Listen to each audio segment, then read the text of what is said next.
Assalomu alaykum, hurmatli tomoshabinlar. Bugun men pensiya olayotgan har bir inson uchun juda muhim bo'lgan masalani sodda qilib tushuntirib beraman.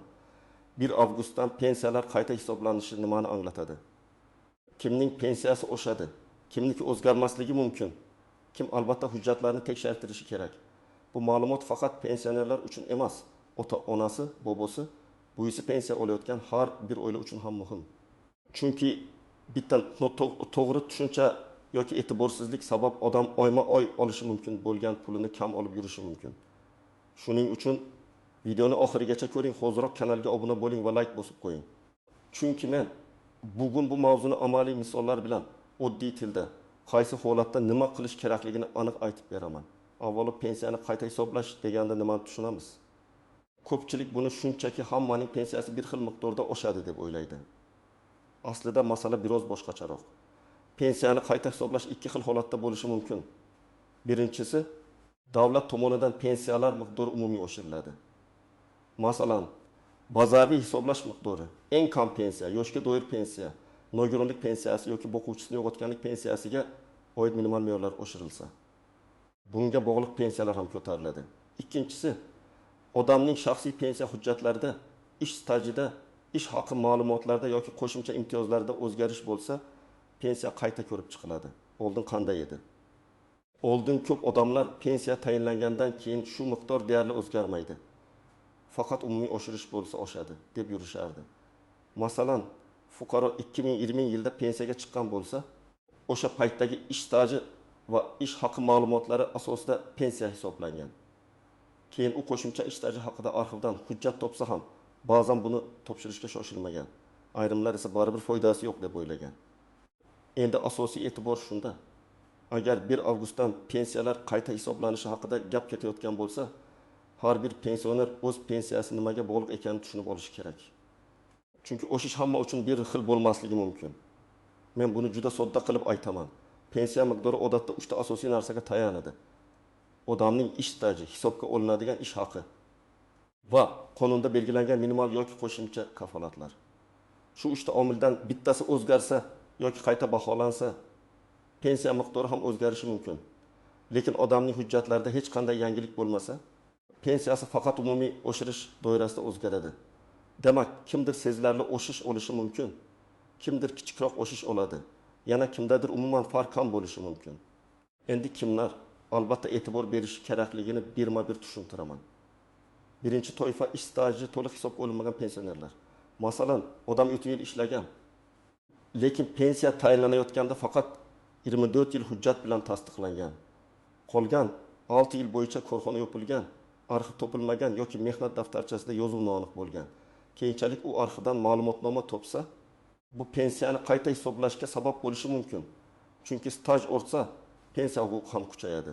Ayniqsa, umumiy mehnat staji minimal talabdan ancha yuqori bo'lganlarda qo'shimcha yillar pensiya miqdoriga ta'sir qilishi ehtimoli bor. Misol keltiraman. Deylik, Anvar aka 62 yoshda 2022 yilda pensiyaga chiqqan. Pensiya tayinlanganda 25 yil ish staji tan olingan va pensiyasi 1 million 200 ming so'm bo'lgan. Keyin u 1930-2009 yillarda ishlagan zavod bo'yicha arxiv ma'lumotnomasini topdi. Agar shu 6 yil staj sifatida tan olinsa, uning umumiy staji 31 yilga chiqadi. Natijada pensiya qayta hisoblanganda miqdor masalan 20 million 200 mingdan 20 million 300 ming yoki 20 million 90 ming so'm atrofida bo'lishi mumkin. Aniq raqam har bir odamning ish haqi va hisoblash ko'rsatkichlariga bog'liq, lekin prinsip shunday. Qo'shimcha staj tasdiqlansa, pensiya oshishi mumkin. Ikkinchi toifa ish haqi ma'lumotlari past ko'rsatilgan yoki to'liq olinmagan odamlar. Pensiya hisoblashda ma'lum davrdagi ish haqi muhim rol o'ynaydi. Ba'zan odam yaxshi oylik olgan yillari hujjatga tushmagan bo'ladi. Yoki faqat minimal ish haqi ko'rsatilgan bo'ladi. Masalan, Saodat opa ko'p yil maktabda ishlagan, keyin bir necha yil xususiy tashkilotda yuqoriroq maosh olgan. Pensiya tayinlashda faqat maktabdagi ish haqi hisobga olingan. Xususiy tashkilotdan ma'lumotnoma olinmagan. Agar hozir u tashkilotdan yoki arxivdan ish haqi haqida rasmiy hujjat olsa, pensiyasi qayta hisoblanishi mumkin. Bu yerda muhim joy shuki, odam men yaxshi ishlaganman deb og'zaki aytsa yetmaydi. Pensiya jamg'armasi yoki mas'ul idora faqat hujjatga qaraydi. Mehnat daftarchasi, buyruq nusxasi ish haqi ma'lumotnomasi, arxiv ko'chirmasi, elektron mehnat daftarchasidagi yozuvlar, soliq yoki ijtimoiy to'lovlar bo'yicha ma'lumotlar kerak bo'lishi mumkin. Agar ish haqi tasdiqlansa, pensiyaning hisob-kitob bazasi o'zgaradi. Bu esa ayrim odamlar uchun oyiga 1,5 ming so'm emas, 200-300 ming so'mgacha farq qilishi ham mumkin. Uchinchi toifa eng kam pensiya miqdoriga yaqin pensiya olayotganlar. Bunday pensionerlar uchun davlat tomonidan belgilangan minimal kafolat juda muhim. Masalan, odamning staji kamroq bo'lsa yoki ish haqi past bo'lgan bo'lsa, uning hisoblangan pensiyasi juda past chiqishi mumkin. Lekin bunda eng kam miqdor ustama yoki kompensatsiya bo'lsa, u orqali pensiya ma'lum darajaga yetkaziladi. 1 avgustdan qayta hisoblash aynan minimal miqdorlar yoki ustamalar bilan bog'liq bo'lsa, eng katta ta'sir shu guruhga tushishi mumkin. Masalan, Karim opa 6-6 ming so'm pensiya olayotgan bo'lsin. Agar yangi tartibda eng kam pensiya yoki unga tenglashtirilgan to'lov 725 ming so'mga yetkazilsa, Karim opaning pensiyasi kamida shu darajaga ko'tariladi. Ammo boshqa pensioner 1 million 800 ming so'm olayotgan bo'lsa, uning pensiyasi bu minimal o'zgarishdan bevosita ta'sirlanmasligi mumkin. U faqat umumiy indeksatsiya yoki shaxsiy hujjatlari qayta ko'rib chiqilsa oshadi. 4-toifa nogironlik pensiyasi olayotgan fuqarolar. Bu yerda ham hamma holat bir xil emas. Nogironlik guruhi mehnat staji, nogironlik sababining turi, qo'shimcha parvarish ehtiyoji, yosh va boshqa omillar miqdoriga ta'sir qiladi. Agar 2 avgustdan nogironlik pensiyalariga oid minimal kafolatlar, ustamalar yoki hisoblash tartibi o'zgarsa, aynan shu toifadagi odamlar pensiya miqdorini tekshirtirishi kerak. Ayniqsa, bir guruh nogironligi bo'lgan, doimiy parvarishga muhtoj fuqarolar va bolalikdan nogironligi bo'lgan shaxslar uchun qo'shimcha to'lovlar bor yo'qligini albatta aniqlash zarur. 5-toifa boquvchisini yo'qotganlik pensiyasi olayotgan oilalar. Bu pensiya ko'pincha farzandlarga, nogiron oila a'zolariga yoki qaramog'ida bo'lgan shaxslarga tayinlanadi. Miqdor marhum boquvchining staji, ish haqi, oila a'zolari soni va qonundagi minimal kafolatga bog'liq bo'ladi. Agar oilada 2 nafar farzand bo'lsa va bittasi 18 yoshga to'lgan bo'lsa, pensiya ulushi o'zgarishi mumkin. Agar farzand kunduzgi ta'limda o'qiyotgan bo'lsa, ma'lum yoshgacha huquq saqlanishi mumkin. Shuning uchun bunday oilalar qayta hisoblashda yosh, o'qish, nogironlik va qaramlik holatini tasdiqlovchi hujjatlarni vaqtida topshirish kerak. 6-toifa pensiyaga chiqqandan keyin ishlashda davom etganlar. Ko'p odamlar men pensiyadaman, lekin hali ishlayapman. Bu pensiyamga ta'sir qiladimi deb so'raydi. Bu masalada amaldagi tartibga qarash kerak. Agar pensiya tayinlangandan keyingi ish davrlari qayta hisoblashda hisobga olinadigan bo'lsa, odam qo'shimcha staj yoki ijtimoiy to'lovlar asosida murojaat qilishi mumkin. Lekin buni avtomatik bo'ladi deb kutib o'tirmaslik kerak. Men har doim pensionerlarga shuni maslahat beraman. Agar pensiyaga chiqqaningizdan keyin rasmiy ishlagan bo'lsangiz, ish beruvchi siz uchun to'lovlarni to'laganmi? Mehnat shartnomasi rasmiy bo'lganmi? Elektron tizimda ko'rinadimi? Tekshiring. Endi istisnolar va ko'pchilik bilmaydigan nozik jihatlarga o'tamiz. Birinchi muhim jihat, pensiyaning o'sishi haqidagi xabar hamma uchun bir xil pul qo'shiladi degani emas. Masalan, kimdir 1 avgustdan pensiyalar oshadi degan gapni eshitadi va demak menga 300 ming so'm qo'shilar ekan deb o'ylaydi. Lekin real hisob-kitobda uning pensiyasi faqat 1000 so'mga oshishi mumkin. Boshqa odamda esa 2 ming so'mga oshadi. Nega? Chunki pensiya formulasi odamning o'z hujjatlariga bog'liq. Staji, ish haqi, pensiya turi, qo'shimcha ustamalari har xil. Ikkinchi nozik jihat arxiv hujjatlari bo'lmasa, eski ish joyidagi yillar avtomatik qo'shilmaydi. Masalan, odam Sovet davrida yoki 1930 yillarda kichik korxonada ishlagan. Korxona tugatilgan, hujjatlar arxivga topshirilmagan. Mehnat daftarchasida muhr bor. Lekin buyruq raqami o'qilmaydi. Bunday holatda mas'ul idora qo'shimcha tasdiq so'rashi mumkin. Guvohlarning ko'rsatmasi ayrim holatlarda yordam berishi mumkin, lekin u ham tartib asosida ko'rib chiqiladi. Shuning uchun men hammasi mehnat daftarchasida bor-ku deb beparvo bo'lmaslikni aytaman. Mehnat daftarchasi muhim, lekin har doim yetarli bo'lmasligi mumkin. 3-nozik jihat, ish haqi ma'lumotnomasi noto'g'ri tuzilsa, qayta hisoblash rad etilishi yoki kechikishi mumkin. Ma'lumotnomada tashkilot nomi, davr, lavozim, oylik miqdori, asos bo'lgan hujjatlar, rahbar va mas'ul shaxs imzosi, muhr yoki elektron tasdiq bo'lishi kerak. Ba'zan odam olib kelgan ma'lumotnomada faqat falonchi bizda ishlagan deb yoziladi. lekin oylik bo'yicha aniq raqamlar yo'q. Bunday hujjat pensiyani oshirish uchun yetarli bo'lmasligi mumkin. Agar maqsad ish haqi asosida qayta hisoblash bo'lsa, aynan oylik daromadlar ko'rsatilgan rasmiy ma'lumotnoma kerak. 4-nozik jihat. Pensiya oshganda qo'shimcha ijtimoiy yordamlar qayta ko'rib chiqilishi mumkin. Masalan, ayrim oilalar kam ta'minlangan oila sifatida nafaqa yoki subsidiya olayotgan bo'lishi mumkin. Agar pensionerning daromadi oshsa, oilaning umumiy daromadi ham o'zgaradi. Bu subsidiya yoki boshqa ijtimoiy yordamga ta'sir qilishi mumkin. Bu pensiya oshmasin degani emas, albatta. Pensiya qonuniy haqqingiz, lekin oilaviy daromadga bog'liq to'lovlar bo'lsa, ularni ham hisobga olish kerak. 5-nozik jihat. Qarzdorlik, aliment, kredit yoki ijro hujjatlari bo'lsa, oshgan pensiyaning bir qismi ushlab qolinishi mumkin. Masalan, fuqaroning pensiyasi 20.400.000 so'mdan 20.600.000 so'mga oshdi. Lekin uning ijro varaqasi bo'yicha ushlab qolish mavjud. Shunda qo'liga tegadigan summa kutilganidan kamroq bo'lishi mumkin. Bu pensiya oshmadi degan emas, hisoblangan pensiya oshgan, faqat undan qonuniy ushlab qolish amalga oshirilgan bo'ladi. Shuning uchun bank kartasiga tushgan pul bilan pensiya hisob-kitob varag'idagi summani adashtirmaslik kerak. 6-jihat, pensiya qayta hisoblanganda oldingi oylar uchun farq to'lab beriladimi yoki yo'qmi? Bu murojaat sanasi va o'zgarish asosiga bog'liq bo'lishi mumkin. Agar davlat umumiy oshirish belgilagan bo'lsa, u odatda belgilangan sanadan boshlab qo'llanadi. Agar fuqaro o'zi yangi hujjat topshirsa, qayta hisoblash qaysi kundan qilinishi tartib bilan belgilanadi. Shu sababli hujjat topgan odam uni sandiqda saqlab yurmasligi kerak. Bugun topshirsangiz, jarayon bugun boshlanadi. 3 oy o'tkazib topshirsangiz, ayrim hollarda 3 oy yo'qotishingiz mumkin. 7-jihat, bank kartasiga pul kech tushsa yoki eski miqdor tushsa, darhol vahimaga tushmaslik kerak, lekin tekshirtirish shart. Ba'zan tizimda qayta hisoblash bo'ladi. Lekin bank to'lov grafigi, texnik yangilanish yoki hujjat tekshiruvi sabab pul keyinroq tushishi mumkin. Lekin o'zi kelar deb bir necha oy kutish ham noto'g'ri. Agar 1 avgustdan keyingi birinchi to'lovda siz kutgan o'zgarish bo'lmasa, pensiya bo'limiga murojaat qilib, mening pensiyam qayta hisoblandimi, hisob-kitob varag'ini ko'rsating deb so'rash kerak. 8-jihat. Ayrimlar pensiya miqdorini qo'shnisi bilan solishtirib xulosa qiladi. Bu eng katta xatolardan biri. Qo'shningiz 2 million so'm olayotgan bo'lishi mumkin. Siz esa 1.300.000 so'm. Bu adolatsizlik bo'lishi ham mumkin, lekin har doim ham emas. Balki qo'shningizning staji 42 yil, sizniki 25 yil.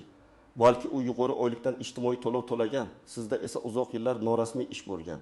Balki unda nogironlik yoki maxsus ustama bor. To'g'ri solishtirish uchun faqat yakuniy summaga emas, hisob-kitob asosiga qarash kerak. Endi eng muhim qism, siz nima qilishingiz kerak? Men buni amaliy tartibda tushuntiraman. Birinchi qadam, pensiyangiz bo'yicha hozirgi hisob-kitobni bilib oling. Siz faqat kartaga tushgan pulni emas, pensiya qanday hisoblanganini ko'rishingiz kerak. Pensiya bo'limiga yoki tegishli davlat xizmatlari orqali murojaat qilib, pensiya turi, hisobga olingan ish staji, hisobga olingan ish haqi davri, qo'shimcha ustamalar, ushlab qolishlar bor yo'qligini aniqlang. Agar siz bu ma'lumotni bilmasangiz, pensiyang to'g'ri hisoblanganmi yoki yo'qmi, baholay olmaysiz. Ikkinchi qadam, barcha mehnat hujjatlaringizni yig'ing. Mehnat daftarchasi, eski ish joylaridan ma'lumotnomalar, buyruq nusxalari, arxiv ko'chirmalari, harbiy xizmat bo'yicha hujjatlar. O'qish davri hisobga olinadigan holatlar bo'lsa, diplom yoki ma'lumotnoma, tug'ruq ta'tili va varishi davrlariga oid hujjatlar, nogironlik guvohnomasi, o'quvchisini yo'qotganlik bo'yicha o'lim guvohnomasi va qarindoshlikni tasdiqlovchi hujjatlar kerak bo'lishi mumkin. Har bir hujjatning asl nusxasi va nusxasini tayyorlab qo'yish foydali. 3-qadam, ish stajida bo'shliq bor yo'qligini tekshiring. Masalan, siz 1995 yildan 1990 yilgacha zavodda, 1990 yildan 1995 yilgacha shirkatda, 1996 yildan 2004 yilgacha maktabda ishlagan bo'lishingiz mumkin. Pensiya hisobida esa faqat maktabdagi davr ko'ringan bo'lsa, bu katta masala. Har bir davr bo'yicha rasmiy tasdiq kerak. Agar korxona yopilgan bo'lsa, tuman yoki viloyat arxiviga murojaat qiling. Ariza yozishda falon yildan falon yilgacha ishlagan davrim va ish haqi ma'lumotlarini, pensiyani qayta hisoblash uchun taqdim etishingizni so'rayman deb aniq yozing. 4-qadam, ish haqi ma'lumotlarini alohida tekshiring. Faqat ishlagan degan hujjat yetarli bo'lmasligi mumkin. Agar o'sha davrda yaxshi oylik olgan bo'lsangiz, aynan oylik bo'yicha ma'lumotnoma so'rang. Masalan, 2005-2010 yillarda siz qurilish tashkilotida bosh hisobchi bo'lib ishlagansiz va oyligingiz yuqori bo'lgan. Pensiya hisobida esa undan oldingi pastroq oyliklar olingan. Bunday holatda to'g'ri davrni kiritish pensiya miqdorini oshirishi mumkin. Lekin ma'lumotnoma rasmiy bo'lishi arxiv yoki tashkilot tomonidan tasdiqlanishi shart. 5-qadam yozma ariza bering. Og'zaki so'rash yaxshi, lekin huquqiy jarayon yozma murojaatdan boshlanadi. Arizada familiya, ism otangizning ismi, pasport yoki ID karta ma'lumotlari, yashash manzili, telefon raqami, pensiya turi va talabingizni aniq yozing. Masalan, mening pensiyamni qo'shimcha ish staji va ish haqi ma'lumotlari asosida qayta hisoblab berishingizni so'rayman. Arizaga hujjatlarni ilova qiling va qabul qilinganligi haqida belgi yoki ro'yxat raqamini oling. Bu keyin javobni kuzatish uchun kerak bo'ladi. 6-qadam javobni kuting, lekin nazoratsiz qoldirmang. Har bir murojaat qonunda belgilangan muddatda ko'rib chiqilishi kerak. Agar hujjat yetishmasa, sizdan qo'shimcha ma'lumot so'rashlari mumkin. Agar rad javobi berilsa, rad etish sababi yozma bo'lishi kerak. Bo'lmaydi degan og'zaki javob bilan cheklanib qolmang. Nima uchun bo'lmasligi, qaysi hujjat yetishmasligi, qaysi norma asosida rad etilgani yozilishi kerak. Shunda siz kamchilikni to'ldirasiz yoki yuqori tashkilotga shikoyat qilasiz. 7-qadam pul tushgandan keyin hisob kitobni solishtiring. Masalan, sizga avgust oyida 1.500.000 so'm tushishi kerak edi, lekin 1.420.000 tushdi. Darhol bankdan ko'chirma oling. Pensiya bo'limidan hisob kitobni so'rang. Balki solishtirishda siz ushlab qolishni hisobga olmagandirsiz. Balki qayta hisoblash hali tizimga kiritilmagandir. Balki xatolik bordir. Muhimi aniq raqam bilan gapiring. Eski pensiya qancha edi, yangi hisob bo'yicha qancha bo'lishi kerak, kartaga qancha tushdi, farq qancha. 8-qadam. Yaqinlaringizga yordam bering. Ko'p keksa odamlar ariza yozishni, davlat xizmatiga kirishni, arxivga murojaat qilishni bilmasligi mumkin. Ular bo'lam, shu pensiyam yetadi deb indamay yuraveradi. Lekin bu ularning haqqi. Agar onangiz yoki otangiz 35 yil ishlagan bo'lsa, lekin pensiyasi juda past bo'lsa, albatta hujjatlarini ko'rib chiqing. Ayniqsa eski mehnat daftarchasida ko'p yozuvlar bo'lsa, lekin pensiya kam bo'lsa, bu tekshirishga arziydi. Yana bir muhim maslahat, hech kimga pul berib pensiyangizni oshirib beraman degan va'dalarga ishonmang. Pensiya faqat qonuniy hujjat va rasmiy hisob kitob asosida qayta hisoblanadi. Agar kimdir tanishim bor, pul bersangiz tezlashtiramiz desa, bu xavfli. Siz hujjat topshiring, ro'yxat raqamini oling, rasmiy javob talab qiling. Agar xodim sizni asossiz ovora qilsa yoki murojaatingizni qabul qilmasa, yuqori turuvchi organga, ishonch telefonlariga yoki davlat xizmatlari tizimi orqali shikoyat qilish mumkin. Amaliy misol bilan yana tushuntiraman. Deylik, Dilbar opa 20.100.000 so'm pensiya oladi. U 2 yil ishlagan, lekin hisobda 22 yil ko'rsatilgan. Sababi 6 yil ishlagan tikuv fabrikasi yopilib ketgan. Farzandi viloyat arxiviga murojaat qildi va Dilbar opaning o'sha davrda ishlagani hamda oyligi bo'yicha ma'lumot oldi. Keyin pensiya bo'limiga ariza berdi. Qayta hisoblashdan keyin pensiya 1.100.000 dan 1.200.000 dan 1.320.000 so'mga ko'tarildi. Bu oyiga 220.000 so'm farq degani. Bir yilda bu 2.020.000 so'm bo'ladi. Bitta arxiv hujjati oilaning yillik daromadiga sezilarli ta'sir qilishi mumkin. Yana bir misol. Rustam aka pensiyaga chiqqandan keyin 4 yil qorovul bo'lib rasmiy ishlagan. U ish beruvchi ijtimoiy to'lovlarni to'lagan deb o'ylagan. Lekin tekshirtirganda 1 yil umuman rasmiylashtirilmagan, 3 yil esa tizimda borligi aniqlandi. Agar amaldagi tartib bo'yicha pensiyadan keyingi rasmiy ish davri qayta hisoblashga asos bo'lsa, Rustam aka shu 3 yil bo'yicha murojaat qilishi mumkin. Norasmiy ishlagan 1 yil esa hujjatsiz qoladi. Mana shuning uchun men har doim rasmiy ish, rasmiy shartnoma, rasmiy to'lov muhimligini aytaman. O'quvchisini yo'qotgan oila misolini olaylik. Marhum otaning 2 farzandi bor. Katta farzand 18 yoshga to'ldi, kichigi maktabda o'qiyapti. Agar katta farzand kunduzgi bo'limda o'qiyotgan bo'lsa, ayrim holatlarda pensiya huquqi davom etishi mumkin, lekin buning uchun o'qish joyidan ma'lumotnoma topshirish kerak. Agar ma'lumotnoma vaqtida topshirilmasa, to'lov to'xtashi yoki kamayishi mumkin. Keyin hujjat olib borilganda qayta tiklash masalasi ko'rib chiqiladi, lekin oila bir necha oy puldan qiynalib qolishi mumkin. Demak, pensiya faqat tayinlangan paytda emas, keyin ham hujjat bilan nazorat qilinadi. Nogironlik pensiyasi bo'yicha ham shunday. Agar fuqaroning nogironlik guruhi o'zgarsa, masalan, IGIL guruhdan I guruhga o'tsa, bu pensiya va qo'shimcha to'lovlarga ta'sir qilishi mumkin. Lekin tibbiy ijtimoiy ekspertiza xulosasi rasmiy bo'lishi, tizimga kiritilishi va pensiya organiga yetib borish kerak. Ayrimlar guruhim o'zgardi, nega pul o'zgarmadi deb hayron bo'ladi. Sabab ko'pincha hujjat almashinuvi yoki murojaat qilinmaganda bo'ladi. Shuning uchun yangi xulosa olgan kuni nusxasini tayyorlab, tegishli joyga murojaat qiling demak. 1 avgustdan pensiyalar qayta hisoblanishi haqidagi xabarni oddiy bir gap bilan qabul qilmaslik kerak.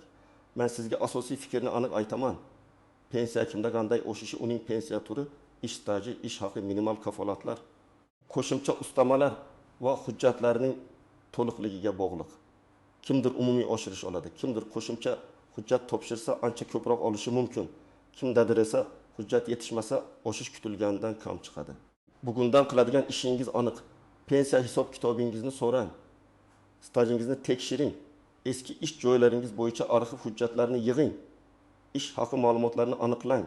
Yozma ariza bering va javobni nazorat qiling. Eng muhimi, o'z haqqingizni bilib oling. Pensiya bu yordam emas, ko'p yillik mehnatingiz asosida sizga tegishli qonuniy to'lovdir. Agar sizda pensiya qayta hisoblash bo'yicha savol bo'lsa, kommentariyada yozing. Qaysi yil pensiya chiqqansiz? Taxminan necha yil stajingiz bor? Hozir qancha pensiya olyapsiz va qanday hujjatingiz yetishmayapti? Men keyingi videolarda eng ko'p uchraydigan holatlarni alohida tushuntirib beraman.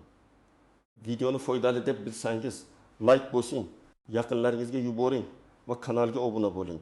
Chunki bunday ma'lumotni vaqtida bilgan odam o'z haqqini yo'qotmaydi.